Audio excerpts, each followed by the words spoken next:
Hi friends, these mathematical formulae, equations, theorems, okay, all derivations, all these things are really troubling many of us, right? When we were students, always we used to think, whoever found these equations, let him come in front of me, okay? Because we wanted to question them that why they're troubling us so much.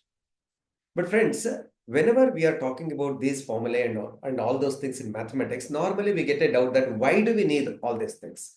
Why should I follow this system and the process, correct? I'll tell you something, friends. This mathematical equations or the formulae, whatever we are using now, are similar to the language grammar what we are using. Okay, these two are similar. But one thing let us recall and remember. Whenever first we started speaking something when we were very small children, our parents never taught us grammar first, correct? They just encouraged us to speak. We started speaking and picked up the grammar points as and when it comes, and we became experts in speaking, correct? Same thing can happen in mathematics also. It is so simple. Start practicing mathematics and automatically all these things will occur to our mind. Okay, we'll become an expert in the mathematical language also. Friends, I'm planning to bring a series of videos on this mathematical language and mathematics grammar that will be certainly helpful to many of the students. Okay, to understand the mathematical formulae, derivations, equations, all these things. So my request is, if you have not yet subscribed to the channel, subscribe now, because this is going to be very helpful series of the videos. Okay, and please share this video too with others also.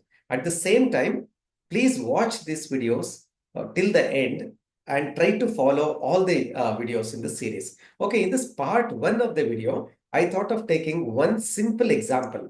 Okay, let me take a simple example like this so that to understand what we are going to focus in these videos. Okay, let me take this, friends. We just observe this. I have written three sentences.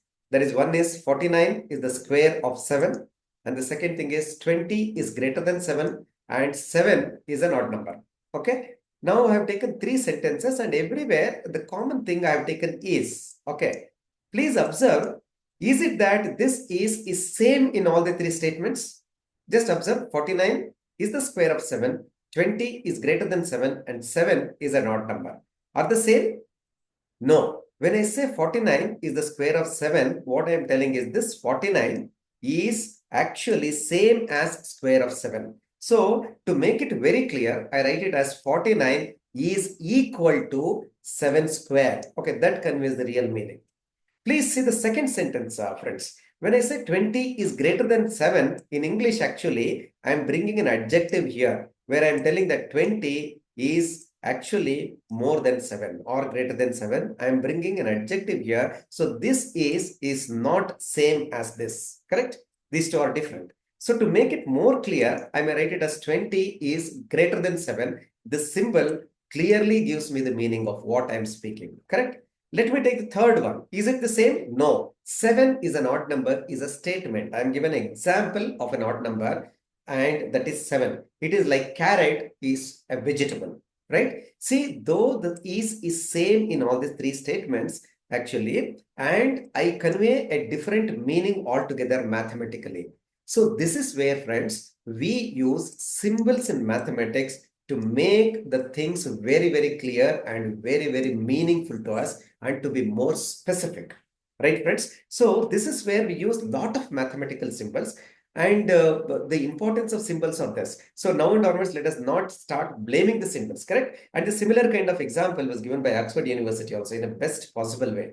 So friends, in our part 2 videos and all those things, let us talk about the symbols and the importance of these formulas, derivations and equations. Right, friends? So, friends, as I told you, if you have not yet subscribed to the channel, please subscribe now because I'm planning to upload many more videos of this kind that will be certainly useful to us and which makes the formulae, derivations, theorems like this, all those things very dearer to us. Okay, let us try to understand the actual meanings and actual definitions and the purpose behind using them. And let us see how easy and simple it is. Friends, if you want to share anything, don't forget to put it in the comment section. Okay, thank you so much for watching.